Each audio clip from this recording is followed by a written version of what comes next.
Ẹgbẹ́ APC ti fa Oyèbánjí kalẹ̀ fún ìdìbò gómìnà ìpínlẹ̀ Èkìtì.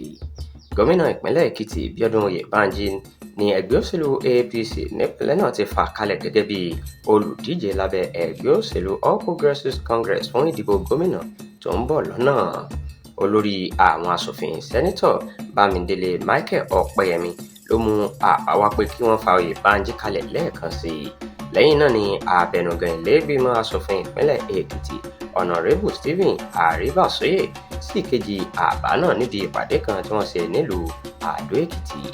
Alága ìgbìmọ̀ tó ń rí sí ọ̀rọ̀ àwọn olùdíje Ahmed Ododo ní bí wọ́n ṣe fa gómìnà Oyèbánjí kalẹ̀ lẹ́ẹ̀kan sí jẹ́ èyí tí yóò mú kí ìpínlẹ̀ náà tẹ̀síwájú sí i. Ó fi kún ọ̀rọ̀ rẹ̀ pé ẹgbẹ́ òṣèlú APC jẹ́ ẹgbẹ́ tó ní ìkóraẹni níjàánu. Nígbà tó ń sọ̀rọ̀, gómìnà Oyèbánjí dúpẹ́ púpọ̀ lọ́wọ́ ààrẹ Tinubu fún àtìlẹ́yìn rẹ̀ látẹ̀yìnwá. Ó ní ìṣèjọba Tinubu jẹ́ èyí tí wọ́n fi ń ṣe àwòkọ́ṣe.